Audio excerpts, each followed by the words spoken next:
2 a.m. at Los Angeles International Airport. Terminal 7's control room looked like a scene from a nightmare. Red lights flashed across dozens of monitors, and the piercing sound of emergency alarms filled the air. Senior Air Traffic Controller Michael Richardson sat frozen in his chair, sweat dripping down his face. On every screen, the same chilling message blinked: system error, critical failure. 17 aircraft were circling overhead, fuel gauges dropping into the red zone, waiting for clearance to land. Every passing second brought them closer to disaster. The airport's entire computer network had crashed. No communication systems, no radar data, no landing permission protocols, nothing. Michael immediately contacted his supervisors. Within 15 minutes, California's top IT specialists arrived at the airport. Network engineers, system administrators, cybersecurity experts, everyone scrambled to their stations. But nobody could figure out what was wrong. The system looked fine on paper but refused to function. This wasn't an ordinary technical glitch. An hour passed. The experts tried every coding solution, applied every software patch, activated backup servers. Nothing worked. The aircraft were now at emergency fuel levels. Pilots were sending desperate messages saying they'd have to attempt crash landings within 10 minutes if clearance didn't come through. Desperation filled the control room. Some people were praying. Others stood in shocked silence. The airport director had activated emergency protocols.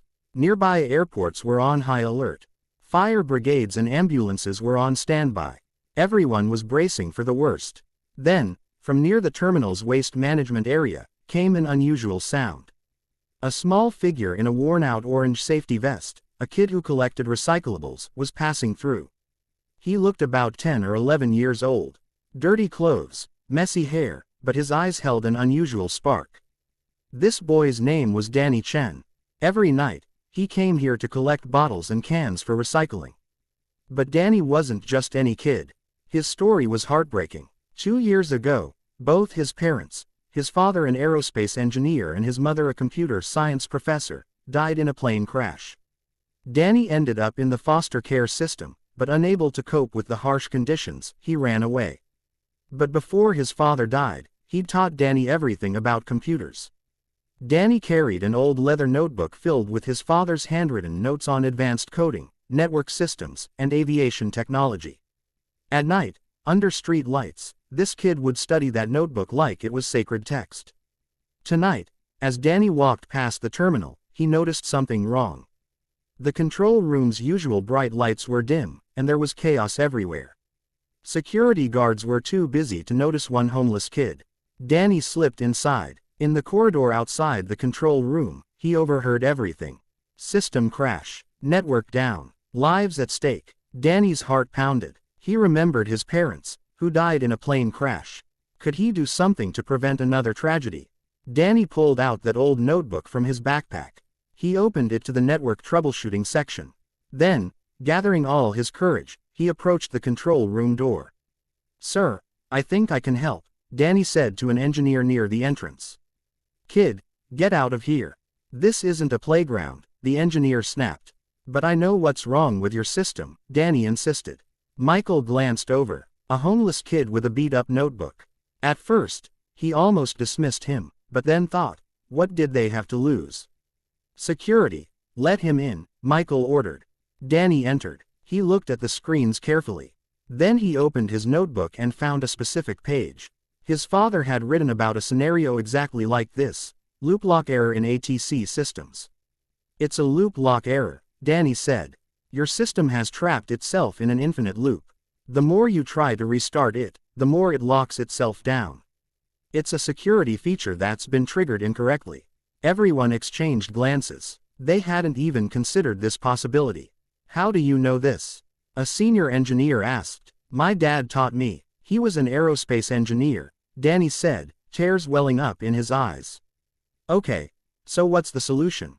Michael asked. Danny explained. "We need to enter a manual override code, but in a very specific sequence. If we get it wrong, the system will lock permanently." He read the code sequence from his notebook. The experts took notes. Then Danny took over the keyboard himself. His small fingers moved rapidly across the keys. First code entered. The screen reacted. A warning appeared. Second code. The system began processing. Third code. Everyone held their breath. And then, the screen turned green.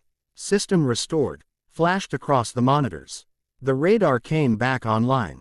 Communication channels reopened. The control room erupted in applause. Michael immediately contacted the pilots, and one by one, all 17 aircraft landed safely. 17 planes, thousands of lives, all saved.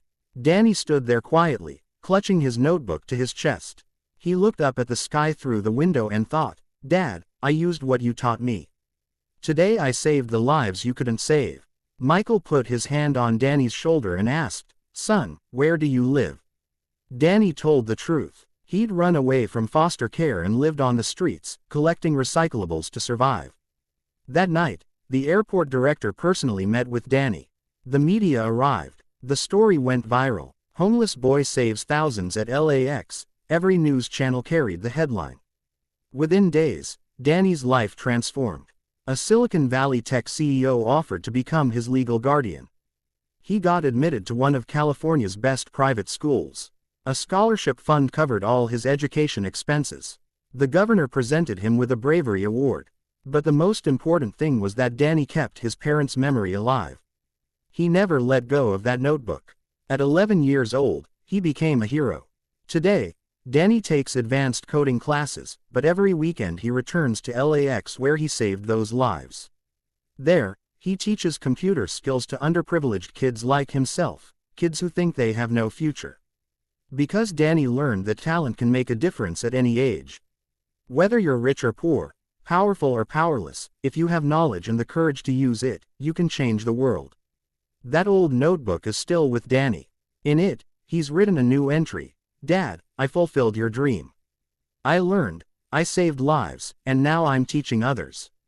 Because knowledge isn't meant to be hoarded, it's meant to be shared. Los Angeles International Airport operates normally today. But in the control room hangs a small photo frame.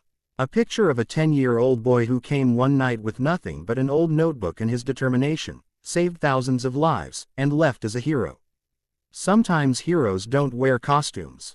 Sometimes heroes don't wear capes. Sometimes heroes just carry an old notebook and their father's lessons, and that's enough to change everything. Pound, pound, pound and plus N.